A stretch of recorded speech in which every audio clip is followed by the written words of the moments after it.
Dear viewers, क्या हाल चाल है आपकी। उम्मीद करती हूँ आप सब खैरियत से होंगे और ठीक ठाक होंगे। मेरी प्यारी फैमिली, आज मैं बना रही हूँ एक ऐसी रिच और क्रीमी ठंडाई जो बिना आइस के बिल्कुल परफेक्टली चिल और रिफ्रेशिंग है। हर सिप में इतना स्मूथ और रॉयल टेस्ट कि आप गर्मी भूल जाएंगे। सिंपल इंग्रेडिएंट्स लेकिन रिजल्ट इतना कि बिल्कुल नेक्स्ट लेवल तक ले जाता है। एंड तक जरूर देखिएगा क्योंकि इसमें मैं आपको छोटे छोटे टिप्स दूंगी जिससे आपकी ड्रिंक परफेक्ट बनेगी। तो चले आए देखते हैं कैसे बनती है ये एक स्मूथ सी ठंडी ठंडी ठंडाई। तो यहाँ पे सबसे पहले हम एक ब्लेंडर जार लेंगे और इसमें हम तकरीबन 1.5 चम्मच जो है वो रेगुलर जो हम शुगर यूज करते हैं वो डालेंगे। और साथ ही हम इसमें 2 टेबलस्पून सौंफ डालेंगे। शुगर हम लोगों ने इसलिए डाली है क्योंकि जो सौंफ होते हैं इसका छिलका जो थोड़ा हार्ड होता है, तो इसीलिए ये जो शुगर होती है इसको पीसने में थोड़ी हेल्प करती है। साथ ही हम 1 टेबल स्पून इसमें इलायची डालेंगे। कुछ लोग पाउडर यूज करते हैं, कुछ लोग इलायची के दाने यूज करते हैं, लेकिन मैं इस तरीके से स्किन के साथ ही लूंगी। साथ ही हम इसमें थोड़ी सी और चीनी डाल देंगे और इसको बंद करके हम अच्छी तरीके से पीस लेंगे। ये जो शुगर होती है ये इसका जो पाउडर होता है, ये हमें जितनी भी हम लोग हार्ड कोई भी ऐसी चीज होती है, हमने जब इसको पीसना होता है तो हमें ये बहुत ज्यादा हेल्प करता है पीसने में। हमारा जो ब्लेंडर होता है वो भी खराब नहीं होता, इसलिए आप कोशिश किया करें कि आप थोड़ी सी शुगर साथ में ऐड कर लिया करें। तो चले इसको स्ट्रेनर से स्ट्रेन कर लेते हैं। और इसके साथ-साथ मैं आपको ये भी बता दूँ कि जो इसके अंदर आप लोग बाकी देख रहे हैं सौंफ बच जाते हैं, या जितना भी हम लोग इसके स्ट्रेनर से स्ट्रेन करते हैं और बाकी जो छिलके वगैरह ये इस तरह की कोई चीज़ रह सकते हैं, तो उसको हमने वेस्ट नहीं करना। मैं आपको बताऊँगी कि आपने इसको क्या करना है। साथ ही 1 टेबलस्पून मैंने चारों मगज लिए थे और 1 टीस्पून मैंने काली जो मिर्च होती है वो मैंने यूज़ की है। इसका टेस्ट जो है वो बहुत अच्छा लगता है। और थोड़ी-सी मैं हम इसमें शुगर ऐड करेंगे ताकि इसको थोड़ी हेल्प मिल जाए पीसने में। वैसे तो चारों मगज बहुत आराम से हो जाते हैं, लेकिन जैसे कि हमने इसमें काली वाली मिर्च ऐड की है, तो उससे ये होगा कि ये ईज़िली थोड़ा हो जाएगा। तो चलिए इसको भी हम अच्छे से स्ट्रेनर से स्ट्रेन कर लेते हैं।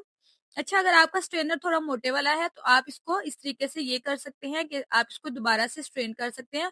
और ये चीज़ों को आप लोगों ने वेस्ट नहीं करना। आप लोग जैसे कोई प्रोटीन शेक वगैरह बनाते हैं तो ये पाउडर जो बाकी का मोटा-मोटा रह जाता है, वो आप यूज़ कर सकते हैं। 1 टेबलस्पून ही मैंने बादाम लिए हैं और 1 टेबलस्पून ही काजू और 1 टेबलस्पून ही मैं पिस्ता यूज़ करूँगी। आप अपनी मर्ज़ी का कोई भी ड्राई फ्रूट यूज़ कर सकते हैं। और 1 टेबलस्पून ही मैं इसमें शुगर डाल दूँगी क्योंकि बादाम थोड़े हार्ड होते हैं।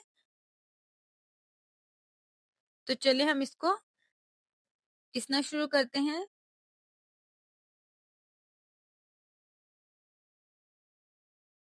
चलिए ये बहुत अच्छे से हो गया है। इसको हम एक दफ़ा स्ट्रेनर से स्ट्रेन करते हैं। तो इसका जो मोटा-मोटा बाकी का ड्राई फ्रूट बच जाता है उसको वेस्ट नहीं करना होता है। उसको करना ये होता है कि हम लोगों ने इसको रख लेना होता है सेव करके, और उसको हम बाद में हम जब कोई प्रोटीन शेक वगैरह बनाते हैं या कोई हम खीर वगैरह बनाते हैं या सेवइयाँ बनाते हैं, तो हम उसमें ये टिप यूज़ कर सकते हैं। तो साथ ही हम इसको अच्छे से चम्मच से कर लेंगे। तो ये देखिए इस तरीके से ये है, जो हम इसको वेस्ट नहीं करेंगे, हम इसको रख लेंगे। ये देखिए कुछ इस तरीके का लग रहा है, तो हम लोगों ने अब इसको निकालना है। तो ये देखिए ये बहुत अच्छे से हो गया है। अच्छे से हम सारे इंग्रीडिएंट्स को अच्छे से मिक्स कर लेते हैं। चलें। अच्छा, इसमें आप चाहें तो फ्यू ड्रॉप जो है इसमें ग्रीन जो कलर होता है वो भी डाल सकते हैं। वैसे तो इसका सौंफ का खुद से नेचुरली जो कलर होता है वो ग्रीन निकल आता है, लेकिन अगर आप चाहें तो आप ये ऑप्शनल है, एक आधा ड्रॉप जो है वो ग्रीन का यूज़ कर सकते हैं कलर का। उससे थोड़ा कलर और ज़्यादा अच्छा आएगा। तो चलें अभी हम इसको सर्विंग ग्लास में डालते हैं। आइस हम इसमें बिल्कुल भी नहीं डालेंगे क्योंकि आइस डालने से ये होगा कि ये थोड़ा आइस और जो दूध है वो डिल्यूट हो जाता है, तो वो टेस्ट नहीं आता। इसलिए यहाँ पे हम लोगों ने फ्रिज वाला ठंडा दूध रखा हुआ था। 2-3 घंटे पहले ही मैंने इसको फ्रिज में रख दिया था ताकि अच्छे से चिल हो जाए और इसका जो ओरिजिनल टेस्ट है वही आए। तो इसलिए मैंने जो आइस है उसको स्किप किया है। आप चाहें तो आप यूज़ कर सकते हैं, ये आपकी अपनी चॉइस है, लेकिन मैंने यहाँ पे स्किप किया है। ठंडा वाला दूध ही मैंने इसमें अच्छे से जो ठंडा था वो यूज़ किया है।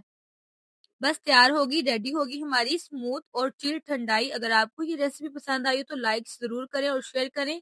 और ऐसी ही रिफ्रेशिंग ड्रिंक्स के लिए आपने मेरे चैनल को सब्सक्राइब करना है और उसके साथ-साथ आप लोगों ने मुझे बताना है कि आप लोगों ने ये ठंडाई बनाकर ट्राई की और आप लोगों को इसका रिज़ल्ट कैसा लगा है। तो चलती हूँ, दुआओं में याद रखना है और हँसते-मुस्कुराते रहना है।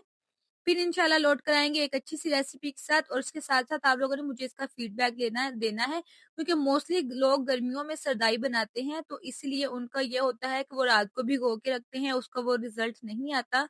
तो जब आप लोग इस तरीके से इसको पाउडर बना के, जार बना के, भर के बॉक्स रख लेंगे, तो आप जब चाहें इसको 1-2 घंटे पहले दूध में भिगो के रख दें, तो ये इस तरीके से उसका टेस्ट सेम वैसे ही आएगा।